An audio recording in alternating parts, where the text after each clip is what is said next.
My name's Alan Newey. I'm an injured worker. I run a company called Chat Safety, human side of safety, which is born from a workplace accident. And what we do is we try to prevent workplace accidents. It's an accident that shouldn't have happened. I went to work on September the 30th, 1999, and I didn't go home for over 5 to 6 weeks. I lost my arm in a conveyor. It was torn off. My chest was torn. I didn't even know the accident had happened. Once I realised the accident had happened, I ran across a platform, climbed down a 30-foot ladder. When my work colleague came out, the reaction in his eyes was just horrific.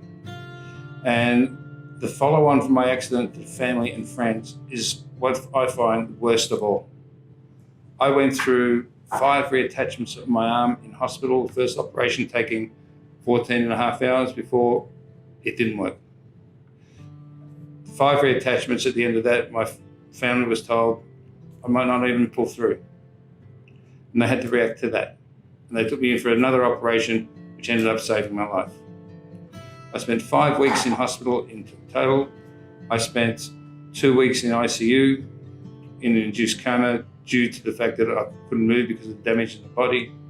I had to go to a critical care ward where they looked after me. And the sorry fact about all this is my partner, my beautiful wife, was sitting there day after day after day dealing with it. I wasn't, because I was out on all the drugs they'd been feeding me. Okay, I was on everything. I was on everything. Morphine, antitryptamines, Mexatil, OxyContin, Effexor, Neurontins, you name it, nerve blocks, and I ended up getting hooked on all that material over a period of time. Once I was actually able to move, and they had to do all this work on me because my body had frozen and I couldn't move. I had to go, through all this process, and it was painful. With the actual accident itself, I felt no pain. No pain at all. It probably didn't kick in for 2 weeks. But then you have to go home. And eventually, I did go home after 5 weeks or so, but I couldn't walk through that door because on one side of the door I'm safe, and that's at the hospital. On the other side of the door, I felt danger and I couldn't go through that door. But once I did get home, that's where it really hits you. My wife is going through hell. She's wondering what's going on. And it's constant people looking after me, but who's really looking after her? Nobody. It couldn't be me because I was always out on the drugs. I was in pain. I was always reacting to everything. I was becoming a different person. The process itself of recovering took well over 2.5 years. I was in the work cover system for over 8 years. I had people telling me that I was no good for anything anymore. I was to get the disability pension, and that was 12 case managers. The 13th case manager made a difference, got me back on my own 2 feet in my own company. But in all that time, do you think I would react? I don't mind what I do now. Do you think I'd love to take back that 1.2 seconds in time, which caused my accident? Without a habit, I wish I could take it back. I wish I could take back all the pain and suffering my family went through. What I went through, and even my work colleagues, they went through hell with this accident, especially the ones that were on site that day. 1 minute you're standing there talking to them. You go up, you do a job, you're adjusting a conveyor. Next minute now, you're running down without an arm, yelling at the top of your voice, blood going everywhere. What do you think they saw? It's horrific. You don't want anybody to go through that, and you don't want your family to go through that. That's what important Health and Safety Day is. Health and Safety Day is we celebrate people that have got through it. We also want to prevent the next one. I can tell you now, there's not a day I don't wake up where I'm looking at my arm. Okay, I look at the arm, there's nothing there. Pull back the sleeve. There's a bolt out the end of it. My artificial limb hooks onto that bolt. How'd you like to have to set that up every single day? And then your partner lives through that every single day. Your family goes through it every single day. My accident was September 30, 1999, 7:35 in the morning. But that doesn't matter, that's just a number. 20 years later, I'm still having to deal with it. I've got more operations that will be down the track. I mean, way into double figures in operations. That's my family seeing me in hospital and reliving the accident again, and again. I wish I could take back that 1.2 seconds in time. One of the things that actually helped me get through my accident was the union. People were telling me I was no good. The union was telling me I was better than that. I could do something else. They got behind me and helped me find the right case manager, and that's where it's important to have the right team of people behind you. You don't want the doubters. You don't want the people that are saying you can't do anything, because you are better than that. I'm better than that. My family deserves better than that. They went through hell. The work cover system was designed to almost make you feel like a criminal. You felt guilty. You didn't want to ask for anything, because I was a proud person. I love helping people, but I didn't want to ask people's help. Very simple. I did not want to ask for people's help. I wouldn't ask for people's help. I wouldn't even recognize my arm was missing for the first 6 months after it was missing. It was gone. Didn't even look at it. I wouldn't go outside the house because I didn't want people looking at me strangely.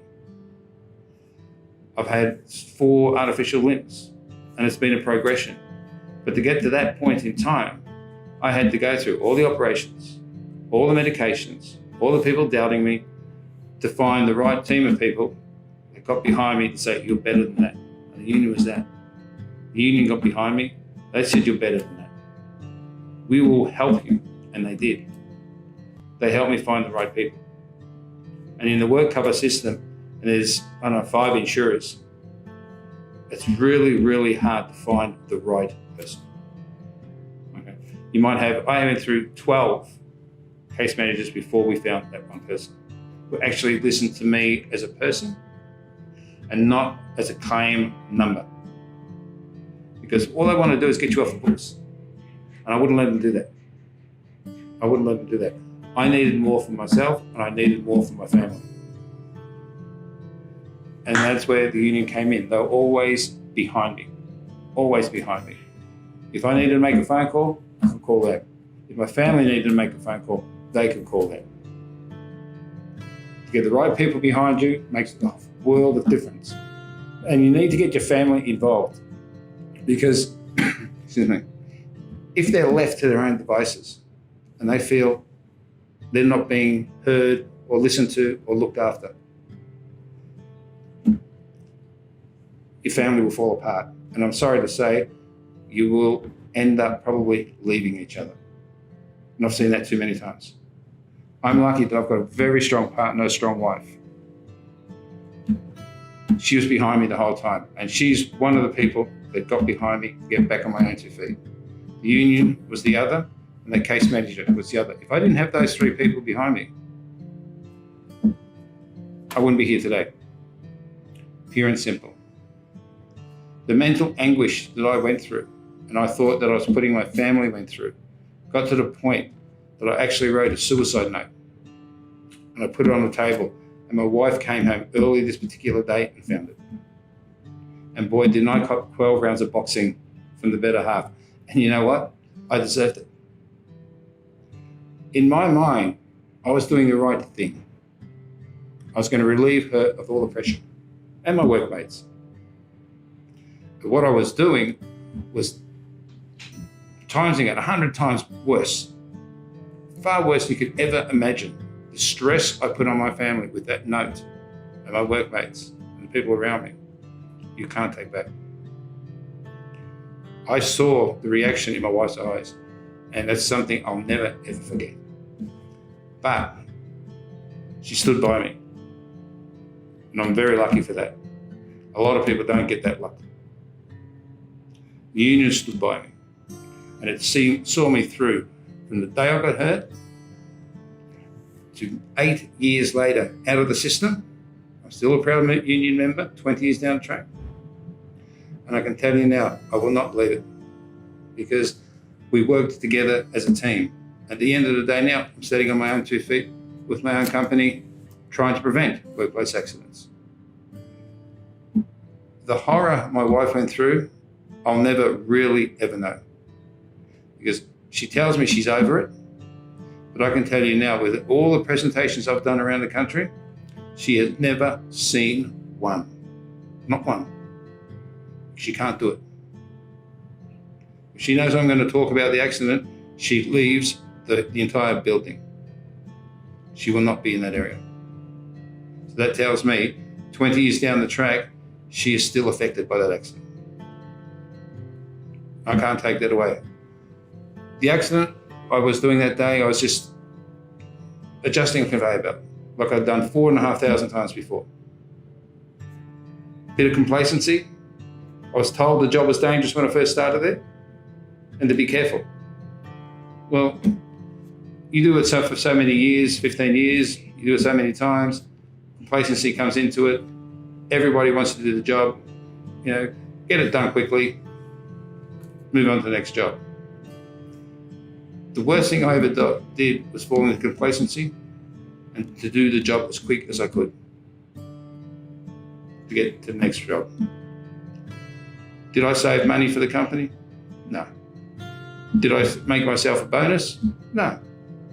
We just got the job done quicker. Simple as that. I can tell you now, if I can take back that 1.2 seconds in time, and I really do mean that, I wouldn't be sitting in front of the camera now. I'd be home with my wife, doing my job, driving cranes, front-end loaders, heavy machinery, loving it, and moving on to the next phase of our life. This accident changed that course. It took away my tennis career. I love playing tennis. Absolutely love it. I used to umpire it. That's all gone. Because I can't play the levels I was playing at. It was a high level. And it's frustrating. It was frustrating not going to the dances with my wife anymore, because if I threw it to the right-hand side, let's face it, I'd miss. And I didn't want that. It's taken a long time to get back into life today. A long time. It took, you can times it out, 365 days a year, 20 years down the track. And we're still having to react to the accident every once in a while. I go to physio twice a week just to control the pain in the shoulder. And that will be ongoing for the rest of my life. It's not going to go away. I've tried stopping it, but it all freezes up and goes tight, and the work to be done to get it loose again. The pain you don't want to know about. It hurts. I tell my better half it doesn't, but oh boy, I'm telling you, it does hurt. But it has to be done. I have artificial limbs which help me with everyday life. Bike riding, cooking, cleaning, doing jobs around the house. But again, and it's all happened because of 1.2 seconds of time. If I could take it back, none of this stuff would be happening. None of it. My family went through hell. My family and friends went through hell. I went through a lot, but I still think my family went through more. And I'll always say that. And there's a bit of guilt in that. And I know it's really not my fault, the accident. I was only doing the job I was trained to do. I'm told to do. But you always have that little thing in the side of you, the little thing in the back of your head says, why did you put your hand in that machine? That was the training I received. Simple as that. That was the training I received. You put your hand in the machine, you dry this belt down, track it back into place, and you move on to your next job. And that was every day. This one particular day, something went wrong. Sleeve got caught, glove got caught, not sure. I'm gone. It was so quick, I didn't even know it had happened. And then for 20 years, we're in the system. We've been working for myself now for a little while, but in the main, the first 8 years of my life after the accident was like a jail cell. I had to keep looking over my shoulder. Virtually, with the forms of papers that you had to fill in, they would virtually ask you what time you went to the toilet. Well, I can tell you now, I have a lot of time for the unions.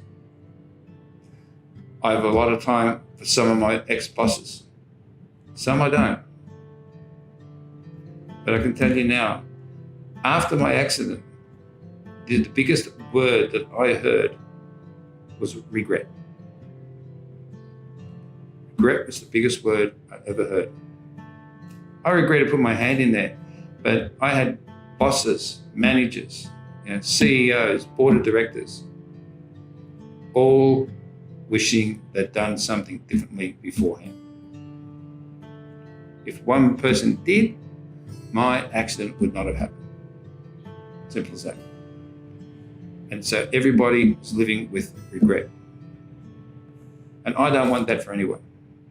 I don't want that for anybody's family. I know my wife, she does not want anybody's family to go through this. Anybody's family. Mother, father, daughters, sons, cousins, uncles, wife, husband. You're not just a wife, you're not just a husband, it's a family. And families break down because of workplace accidents, and it's not fair. We go to work to go home in one piece. Exactly the same way we went to work. Not better. Because all we're trying to do is feed the family, pay our bills, have a nice life together. You have a workplace accident, and that changes day one. That changes day one, because you're always looking what's around the corner. Why am I in this situation? Woe is me. What's happened? Why did I get into this place? How did I get into this place? And that you always ask those questions constantly and constantly. There's not really an answer. You're only doing what you wanted to do. But at the end of the day, we got through it with the help of my family, my beautiful wife, the union, and one case manager in particular.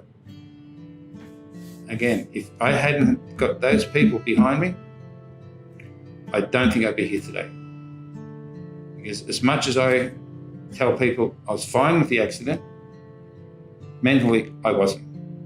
I was a wreck. I wasn't fine. And this is probably the first time I've actually admitted it on camera that I wasn't. I was not fine. I was mentally exhausted, mentally wasted, mentally on the floor. I could not even look my own wife in the eye because I couldn't hold her the way I wanted to hold her. I couldn't take her out the way, for the dancing and all that. We could go to a movie and things like that. There was other things we wanted to do. And I always felt inadequate because the arm was missing. And that took almost 15 years, you might as well say, of my life to get over that point. Just over 15 years. And I still have regrets. But you learn to live with them. I suffer with pain every single day. I don't take medication for my pain because it was medication that nearly killed me and my family at one stage. It actually got me hooked like a drug addiction. And I had to get off that. So please, I'd say this from the heart. Look after yourselves at work. Don't walk past something that you think is not safe. Do not walk past it and leave it to the next person. Because if you do, that next person could be hurt. And you're going to be the one living for the rest of your life with regret. Okay? You will live with regret. You might say, I'll pick that up tomorrow. What's wrong with taking a few minutes today to pick that item up? You don't want to live with regret. Regret is the biggest word after a workplace accident. It's huge. Doesn't sound huge, but it is. Because you live with that word for the rest of your life. You want to be proactive and prevent. Thanks very much. My name is Newey and I run Chat Safety.